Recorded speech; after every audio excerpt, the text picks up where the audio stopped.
बिस्मिल्लाहिर्रहमानिर्रहीम।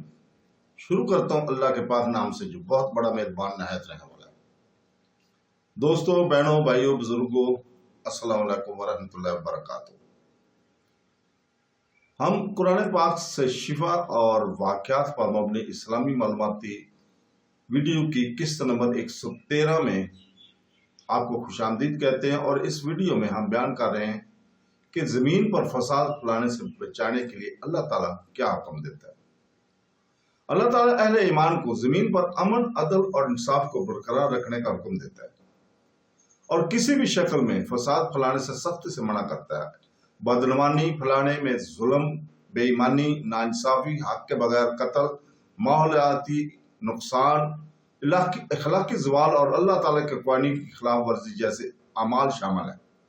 कुरान पाक में अल्लाह ताला बार बार फसाद और इससे अफराद और मुआशरों की तबाही से खबरदार करता है। वाज़ा अहकामात में से एक सूरह बकरा आयत नंबर 11 में मौजूद है, जहां कुरान पाक फरमाता है, और जब इनसे कहा जाता है कि जमीन में फसाद ना करो तो कहते हैं कि हम तो इस्लाह करने वाले हैं।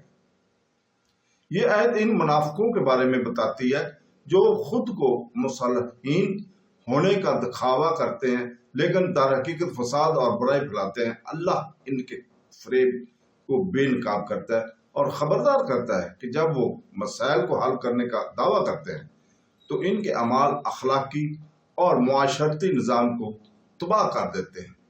अगली सूरह बकरा आयत नंबर 12 में अल्लाह ताला मजीद फरमाता है, बिलाशुबा वही लोग फसाद करने वाले हैं लेकिन वो समझते नहीं। ये एक ताकतवर नफ्सियाती और रूहानी सच्चाई की अक्कासी करता है।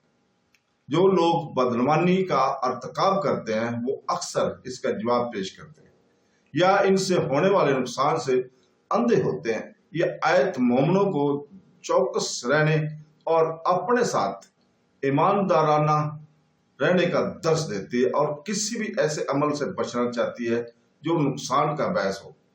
एक और मजबूत हुक्म सूरह आराफ आयत नंबर 56 में ज़ाहिर होता है, और जमीन में इसकी सलाह के बाद फसाद ना बर्पा करो और इसे खौफ और तमन्ना से पुकारो, बेशक अल्लाह की रहमत नेकी करने वालों के करीब है। यह आयत इस बात पर जोर देती है कि एक बार जमीन को तरतीब देने के बाद ख्वाह इखलाकी क़वानीन के जरिए, कुदरती तवाज़ुन के जरिए या माशरती अमन के जरिए इसमें खलल नहीं आना चाहिए।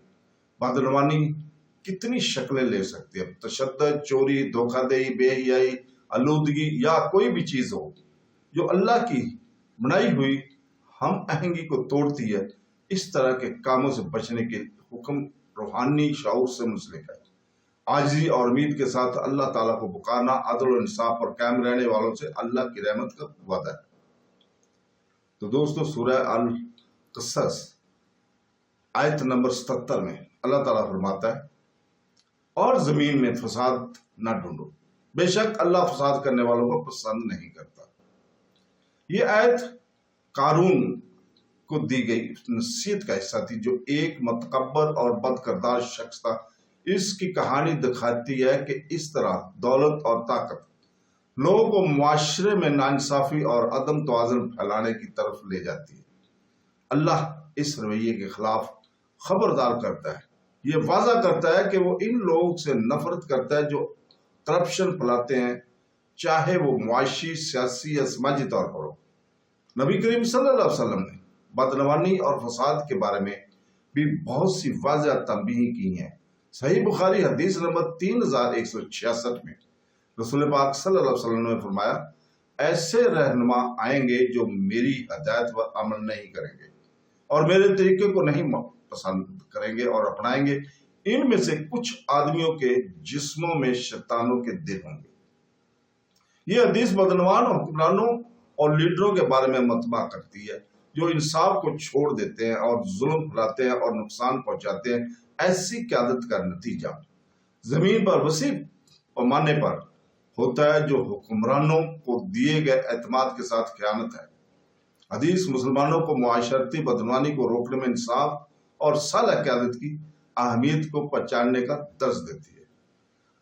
सनन तरमेजी हदीस नंबर 2511 में है कि रसूल पाक सल्लल्लाहु अलैहि वसल्लम ने फरमाया, अगर लोग किसी जालिम को देखें और इसे न रोके तो अल्लाह अनकरीब इन सब पर अजाब भेजेगा। ये हदीस नेकी का हुक्म देने और बुराई से मना करने के फराइज, अमर बल मारूफ और नही अन मुनकर को वसी पैमाने पर बदनवानी से बचने के साथ जोड़ती है। जुल्म के सामने मुआशरा खामोश हो जाए तो फैलता है और अल्लाह की नजर में सब जिम्मेदार हो जाते हैं। तो दोस्तों, इसके साथ ही हम आज इजाजत चाहते हैं कल तक के लिए। कल इंशाअल्लाह ताला इसी वक्त पर हाजिर होंगे अगली किस्त लेकर। अल्लाह ताला से दुआ है कि वो हमें कुरान पाक और हदीस नबवी पर अमल करने की तौफीक अता फरमाए। आमीन सुम आमीन। अल्लाह हाफ़िज़।